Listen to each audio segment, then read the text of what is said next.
Hey, what's up, everybody? I am Katrina from In Cat We Trust, and I am back with another review video.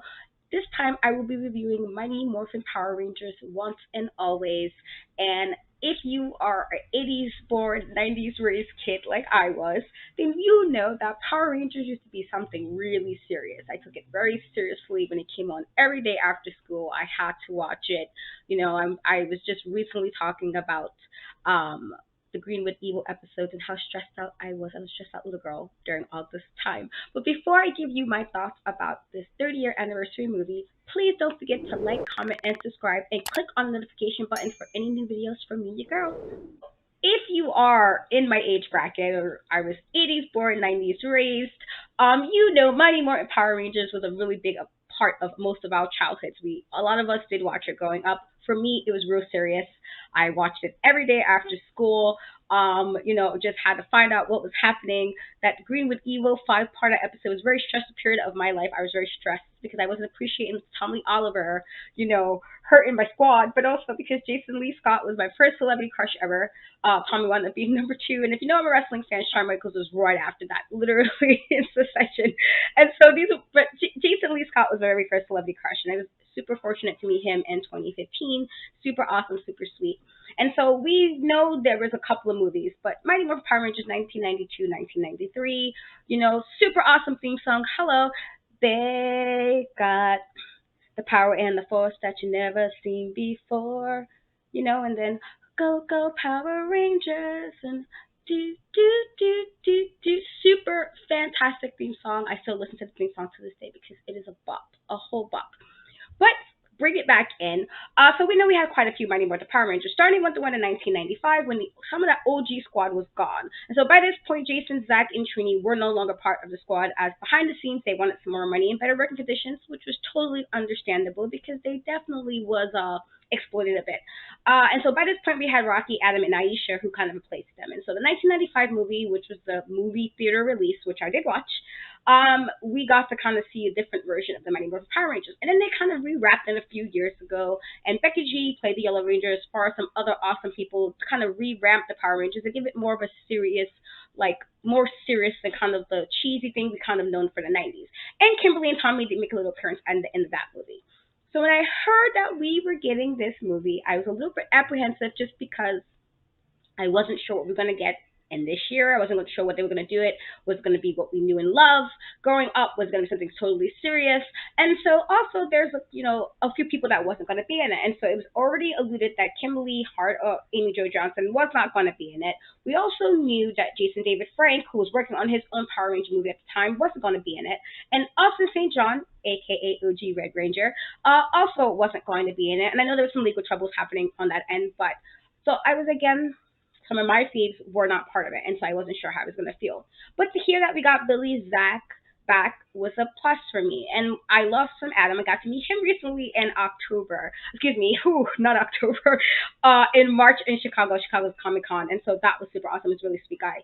And so you also had Aisha and Rocky making an appearance, and Kat, and so just might hurt some feelings right now, but I'm not a Rocky fan. I know people like Rocky. My thing was, I think he forgot who the original leader was. Like, Jason always sounded like he was the leader, always sounded like he was in charge, like he knew what he needed to do. And then Tommy kind of took over and Rocky was there, and I'm just like, let's know your place, Rocky. And so when Zio came and Jason came back as the Go Ranger, and he was like, he felt like I was like, my guy, you need to tone that down a bit and get it together. You were the replacement Red Ranger. Let's calm that down. And I didn't really like Kat because I'm not fond of them doing shady women. And so I'm sure Catherine Sutherland is a super awesome, sweet lady, but I'm talking about character-wise. I truly did not like how when she was introduced, she was all on Tommy like Tommy wasn't with somebody. He was not single at the time, and she was all extra, extra, extra for no reason. And I don't like women like that. I don't like girls like that. Don't be extra. And she was extra. And then I didn't like how they kind of got rid of the relationship and had Kimberly write this letter talking about she met some guy. And I'm like, what? Did we not forget how Kimberly was about Tommy? Like, she was like so in love, and I'm not saying teenagers don't go in and out of things, of course they do, but I just felt like we can do better by getting rid of the relationship. And then all of a sudden he's with Kat, and I'm like, ew. He went with Kat because she was always just there, and she was always just waiting for her turn. She was just waiting, and so I didn't like that character for that. But but I'm sure she's a really awesome lady. Anyway, before I start giving you my own thoughts, because I just rambled a bit, I will be talking about some spoilers. So if you have not watched it yet, pause right here and come back when you watch it so we can finish talking about it. So anyway, the movie starts off with Billy taking on a robotic version of Rita Repulsa, and we kind of see him. We're not really sure what's going on in the very beginning, but then you see the other Rangers there, which ultimately leads to Trini being killed. Now, as we know, Toy Trank, R.I.P. One of my favorite Yellow Rangers. She passed away in 2001 tragically in a car accident, and so I was kind of curious how I was going to play this off, knowing that why canon wise her character was still here, she wasn't still here. And so they killed the character off, which now means in both real life and canon, she's not here. And so we find out that, Trini is a mom and has a daughter, and the daughter did not know she was a Power Ranger and kind of found out why she passed away because she was a Power Ranger. She got in a situation. And so we kind of see Zach and Billy kind of debating about this. Could they tell her daughter, like, oh, your mom was a Power Ranger? And so she finds out, and then we kind of time jump to a year and we kind of see that she's still grieving, and we find out Rita has a little bit of a plan happening. And so she captures some of the Rangers, which includes Jason, Tommy, and Kimberly, because we know they're actually not in the movie. And so whoever are playing the actors, they are taken by Rita Repulsa for this plan to take up all the Power Rangers and take over, come back from 1992 in the day of the dumpster, if you guys know that, and all this other stuff. And so anyway, they kind of show Billy did something trying to bring back Zordon, but instead wound up bringing this version of Rita Repulsa back. And in turn, that action caused the other action, which winds up killing Trini. And so basically a lot of it stayed the same. We had, Angel Grove was about the same. We had the Juice Bar. As everybody knows, like it was still the same. We even had a little appearance from Balkan Skull, which I thought was a nice little catch considering how much they used to eat. Having a sandwich thing, it actually was like, okay, little oats. And so a lot of it was really cheap, what you expect from the Power Rangers, very 90s kind of cheesy. Obviously there were some tweaks because we're in 2023 and time has passed. And so we kind of see, you know, Billy kind of brings some of them back, which is how we get Kat and Rocky to kind of come back and kind of step in to help get rid of Rita because now things are kind of serious now. And so there's a whole bunch of again, it's not really a long movie. There's a lot of stuff happening. And there's a scene where, Zach is telling Min, that, which is Trini's daughter, that, what you don't want is necessarily justice, you want revenge. And she had rightfully to be upset. Her mom did die, and it's a lot to process as a teenager. And so it made sense. I wished, however, I do wish that they would have took the time to show her properly grieve, because if it was only her and her mom for all that time and then you lose your mom, and on top of losing your mom you find out, oh, she was like a superhero on her downtime and you're completely oblivious to this, I feel like she needed some more time not only to accept that but to truly grieve. And I guess because they wasn't trying to be too serious about it, they kind of skipped over that, and I kind of wish they would have showed more, because that was the only actual real scene we've seen her outside of going to the cemetery to put the flowers on the grave. It's like the Power Rangers get captured, and then she's like thinking of revenge. And and again, she's a teenager, and most adults would probably feel a way about a situation like this and might want to be revengeful or get some kind of vengeance. I felt like they could have gave a little bit more time to show some grief. I felt like it was kind of glossed over. And so again, in typical Power Rangers fashion, Rita does what she does and makes her monsters grow.